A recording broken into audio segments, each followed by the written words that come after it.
that is an alarmingly huge mass oscillating directly in front of me. I mean, it's like, that thing looks like it's a solid 500 kilograms just going up and down. I don't know where I got that spring from either. Just kidding, guys. It's parallax. It's actually just much closer to the screen than I was originally. What this lesson's all about, though, is not actually parallax. It's going to be about springs and oscillating masses and the forces that act on those things. And then, of course, since this is the unit on work and energy, we're going to be considering the work done by the various forces acting on that mass as it oscillates. All right, so let's get it down out of the way. We'll return to it in a little bit. The place where you need to be in your notes packet is right here on this page. So you should be able to find that without too much trouble. We've got example 7 there, all right, and then we're going to define a couple of terms that we've already talked about a little bit in previous classes, but we'll act like we're starting from scratch on these in case you missed anything. All right, so to begin with, Hooke's law. That's a name for a law that we haven't referenced yet, but you've seen the equation before in this class. The force exerted by what's called a linear spring is that right there, and that's what Hooke's law says, is the force exerted by a spring is proportional to the spring constant and the extension of the spring. All right, meaning the more I stretch this spring, the greater the force it exerts. So at a very small extension, I don't need to exert a lot of force to stretch it, but the more I want to stretch it, the larger the force I have to apply to it in order to make that happen. All right. So that's what the x is the extension in meters.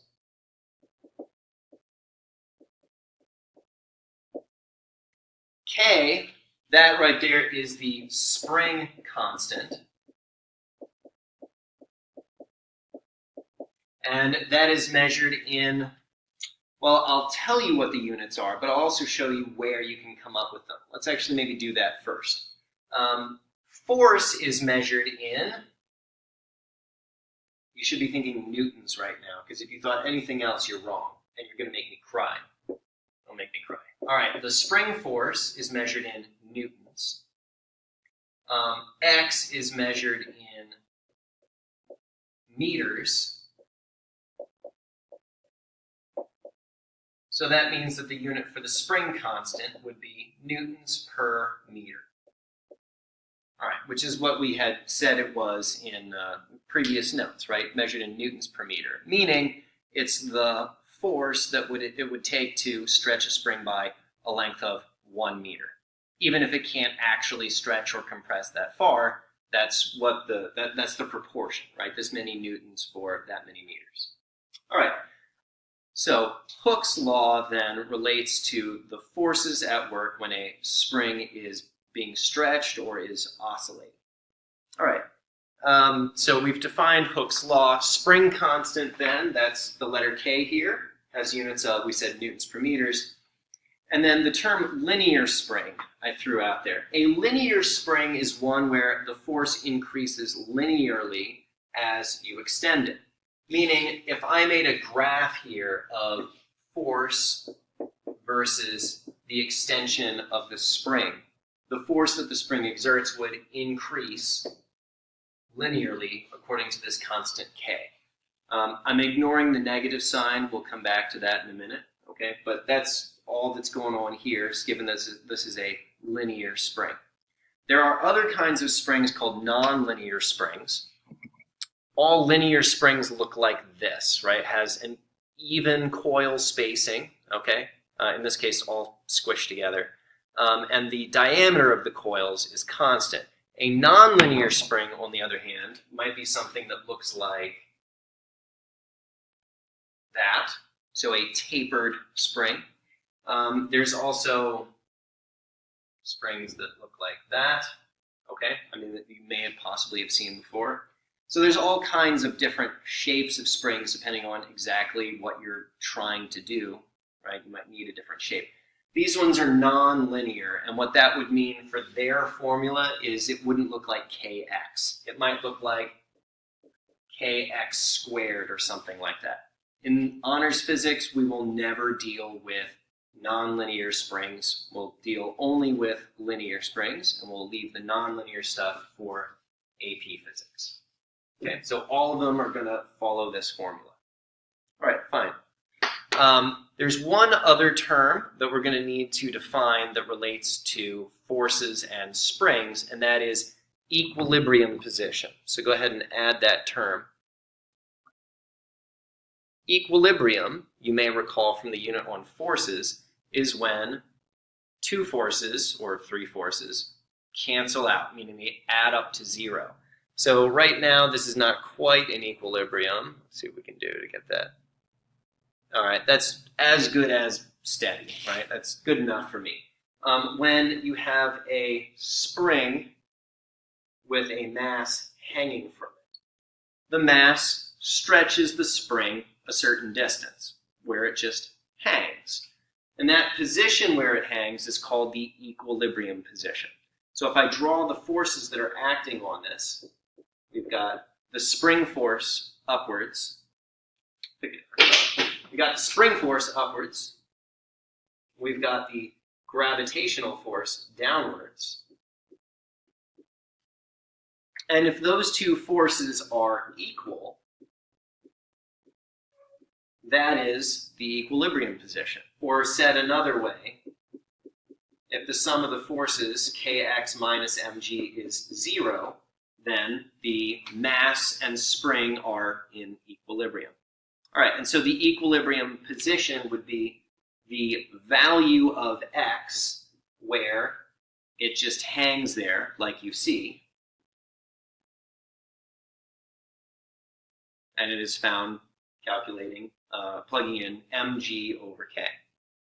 Okay, so what the equilibrium position is depends on how heavy of a mass I put here. So you can imagine if I put something twice as massive, it would stretch it twice as far.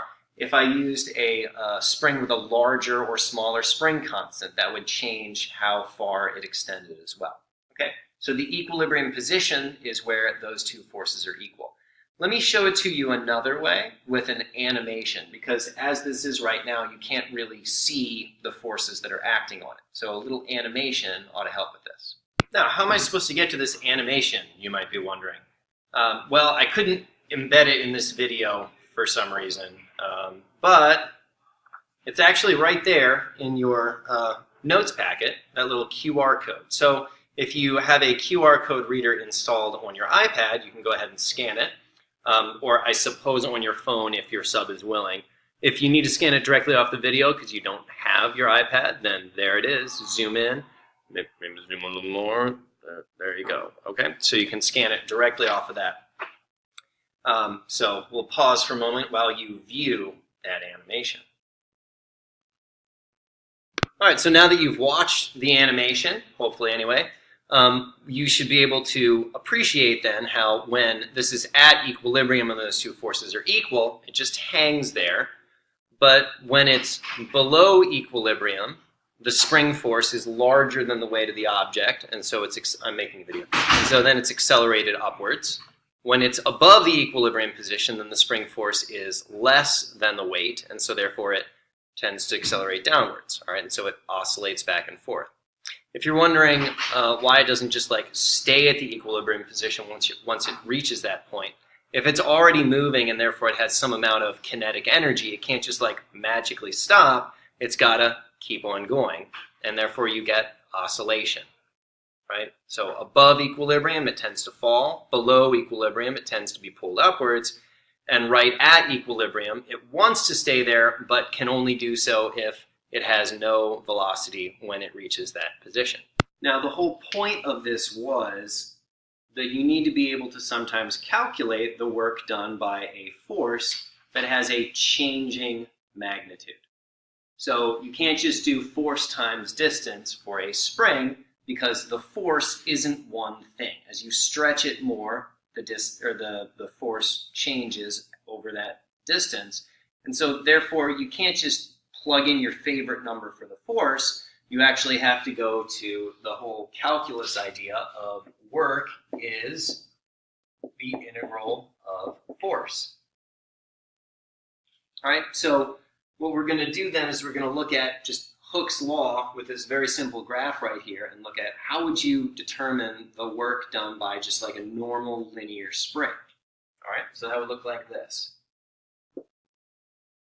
There we go. All right, so F equals Kx, roughly speaking. All right, the work done by the spring, or if you like, you could say the work done in stretching the spring, because those are the same thing, is going to be the area under this curve.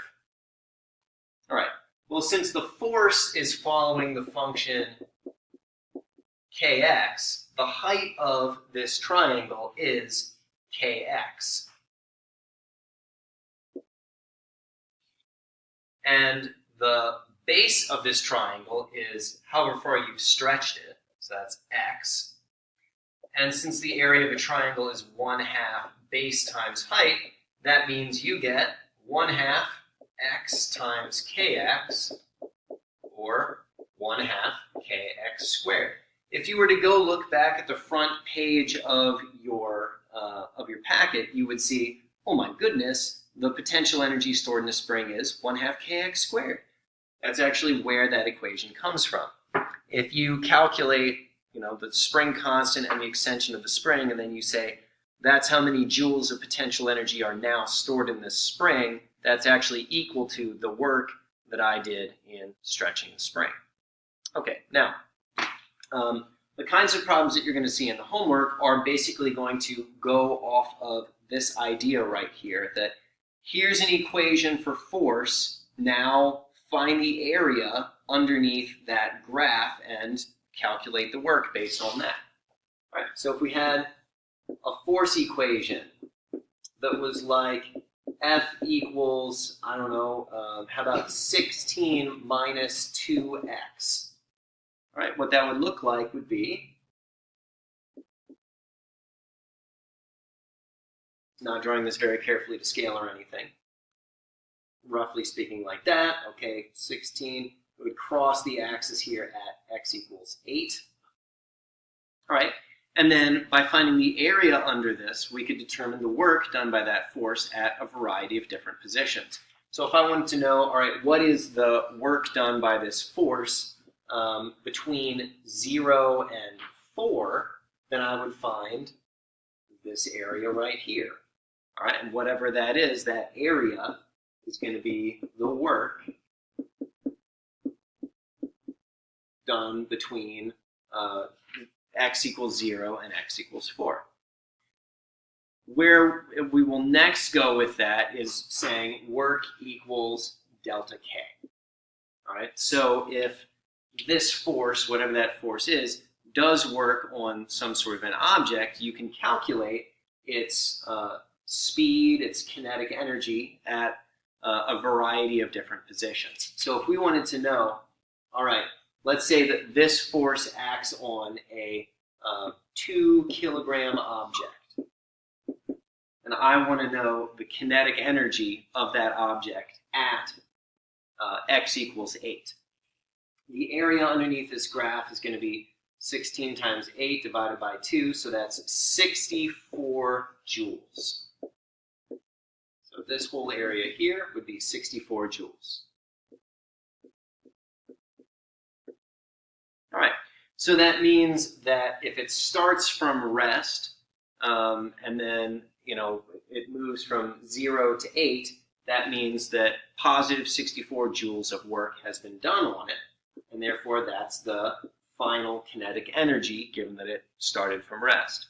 We could then say that that equals 1/2 mv squared, and then calculate the speed. And oh my goodness, I picked such nice and easy numbers. The speed would come out to 8 meters per second. All right, the other really significant feature of this graph is we can also determine when the object will come to rest. If you recall, area under the axis is negative work. So that means that if we add up this area and they add up to 0, that means that at this position it will stop. Since I picked something nice and easy, you could tell me that it stops at x equals 16. All right, hope that was good enough. See you tomorrow.